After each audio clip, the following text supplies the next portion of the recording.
अकबर बीरबल की कहानी। खाने के बाद लेटना। दोपहर का समय था। राजा अकबर अपने दरबार में बैठे कुछ सोच रहे थे। अचानक उन्हें बीरबल की कही हुई एक बात याद आई। उन्हें याद आया कि एक बार बीरबल ने उन्हें एक कहावत सुनाई थी, जो कुछ इस तरह से थी: खाने के बाद लेटना और मारने के बाद भागना एक सयाने मनुष्य की निशानी होती है। राजा सोचने लगे, अभी दोपहर का समय है, यकीनन बीरबल खाने के बाद सोने की तैयारी में होगा। चलो आज उसकी बात को गलत साबित किया जाए। यह सोचकर उन्होंने एक सेवक को आदेश दिया कि इसी वक्त बीरबल को दरबार में उपस्थित होने का संदेश दिया जाए। बीरबल अभी खाना खाकर बैठे ही थे कि सेवक राजा का आदेश लेकर बीरबल के पास पहुंचा। बीरबल आदेश के पीछे छिपे राजा की मंशा भली भांति समझ गए।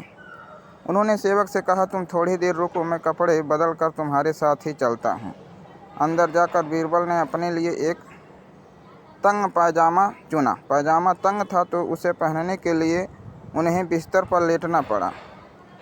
पायजामे को पहनने का बहाना कर वे थोड़ी देर बिस्तर पर ही लेटे रहे और फिर सेवक के साथ दरबार की ओर चल दिए। दरबार में राजा बीरबल की ही राह देख रहे थे।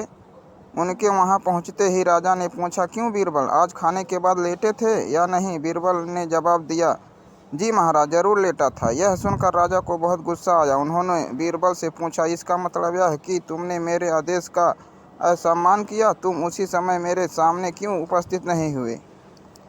इसके लिए मैं तुम्हें सजा देता हूँ। बीरबल ने तुरंत जवाब दिया, महाराज, ये सच है कि मैं थोड़ी देर लेटा था, लेकिन मैंने आपके आदेश की अवहेलना नहीं की है। आपको मुझ पर यकीन न हो तो आप सेवक से इस बारे में पूछ सकते हैं।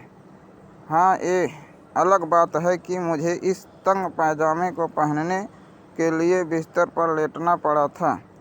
बीरबल की इस बात को सुनकर अकबर हंसे बिना रह न सके और उन्होंने बीरबल को दरबार से जाने दिया।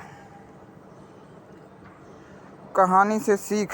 इस कहानी से हमें यह सीखने को मिलता है कि परिस्थिति को भांपते हुए हमारे द्वारा उठाया गया एक कदम हमें अनेक मुसीबतों से बचा सकता है।